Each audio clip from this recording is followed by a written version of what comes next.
phase mesurée du DMAIC peut se décliner en 4 grandes étapes, soit explorer et débroussailler, déterminer ce qu'il faut mesurer, savoir comment mesurer et réaliser la mesure.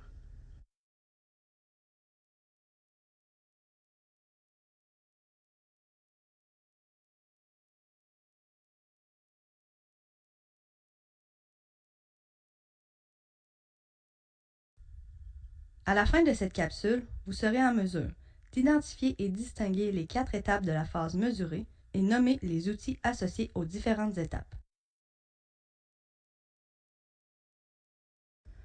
La phase mesurée du DMAIC peut se décliner en 4 grandes étapes, soit explorer et débroussailler, déterminer ce qu'il faut mesurer, savoir comment mesurer et réaliser la mesure.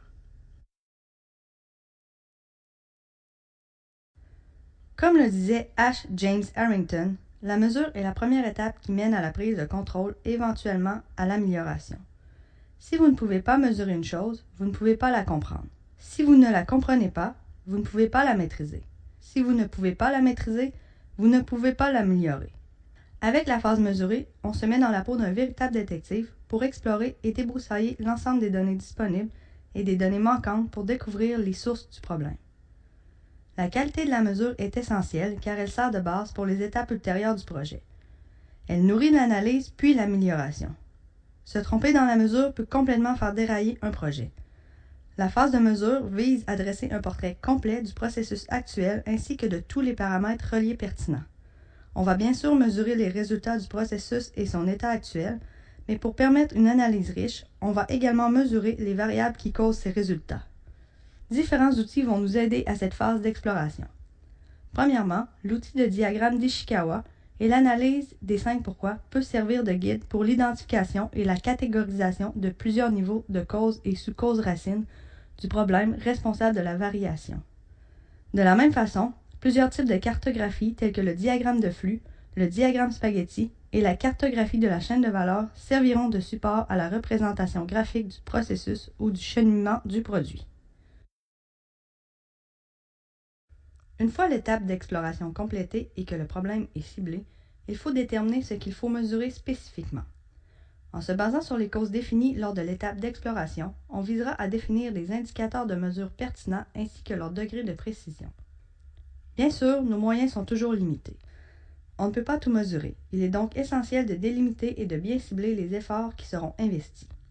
L'élaboration d'une bonne méthodologie de mesure va nous permettre de mesurer la bonne chose de la bonne façon. La méthodologie proposée se base sur 2 outils.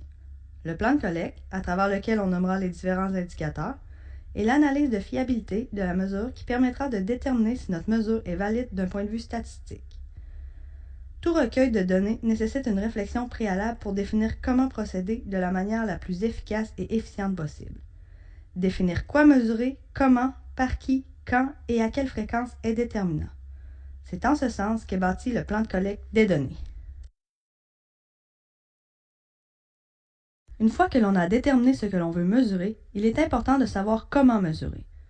Non seulement faut-il s'assurer que les sources de données sont valides et récentes, une attention doit également être portée à la fiabilité de ces mesures. Tous les systèmes de mesure introduisent leurs propres variations. On ne doit pas commettre l'erreur de penser d'office que notre mesure correspond à la réalité.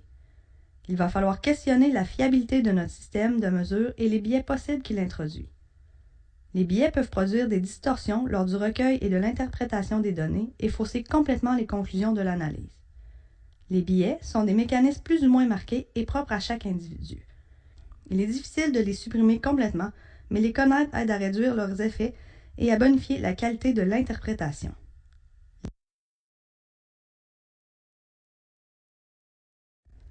Voici quelques exemples de biais. Le biais d'ancrage est un phénomène qui consiste à retenir principalement la première information dont nous avons eu connaissance au détriment des autres. Cet effet de persistance peut atténuer le focus qui mériterait également d'être mis sur d'autres informations subséquentes et peut restreindre le champ de notre attention et de notre analyse. Même lorsque la première information se révèle fausse, l'ancrage fait qu'une perception demeure et affecte notre jugement. C'est l'effet de la première impression. Ce phénomène est à différencier du biais de confirmation qui nous incite à ne retenir que les informations qui vont dans le sens de nos hypothèses et qui nous permettent de les valider. On va ainsi rejeter des éléments de preuve contradictoires ou des données parce qu'elles ne coïncident pas avec nos hypothèses et accorder une attention exagérée sur les cas qui valident notre opinion. Par exemple, si quelqu'un croit que les femmes conduisent mal, malgré que les statistiques montrent le contraire, il aura tendance à ne pas retenir les exemples où des hommes ont fait de fausses manœuvres ou à fournir une explication alternative. C'est un jeune, c'est un vieux.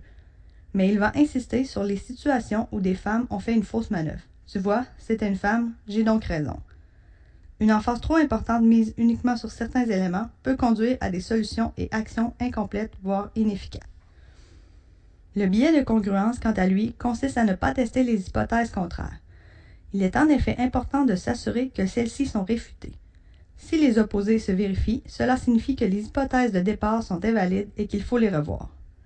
Aussi, si notre hypothèse n'explique que partiellement la situation, il faut se questionner et élargir nos options. Si l'on pense qu'un restaurant fait la meilleure pizza du monde, c'est bien. Mais si c'est la seule pizza que l'on mange, il faut se questionner sur notre biais probable. Le biais d'autorité revient à attribuer une plus grande crédibilité et à surévaluer la valeur de l'opinion d'une personne que l'on considère comme une autorité. La position hiérarchique n'est pas toujours une garantie du niveau d'expertise et du degré de connaissance d'une situation donnée. De la même façon, l'avis d'expert, le niveau de connaissance et d'expérience spécifique peut parfois masquer la qualité réelle et la limite des informations recueillies.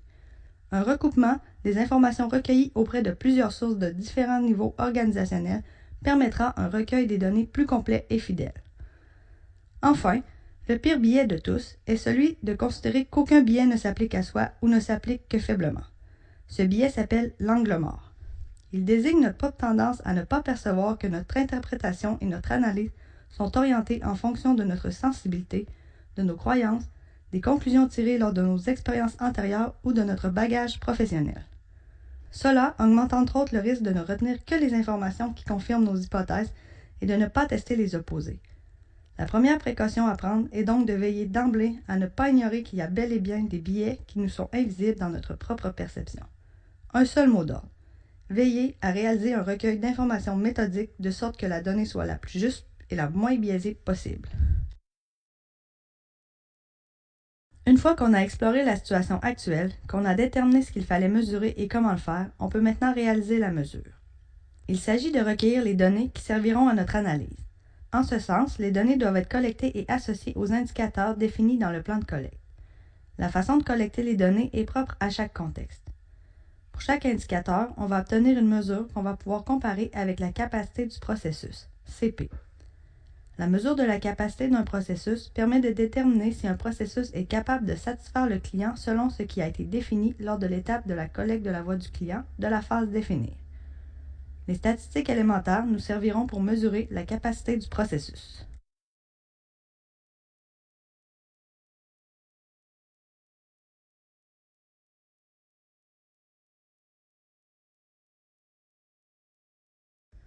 La phase mesurée du DMAIC peut se décliner en 4 grandes étapes, soit explorer et débroussailler, déterminer ce qu'il faut mesurer, savoir comment mesurer et réaliser la mesure.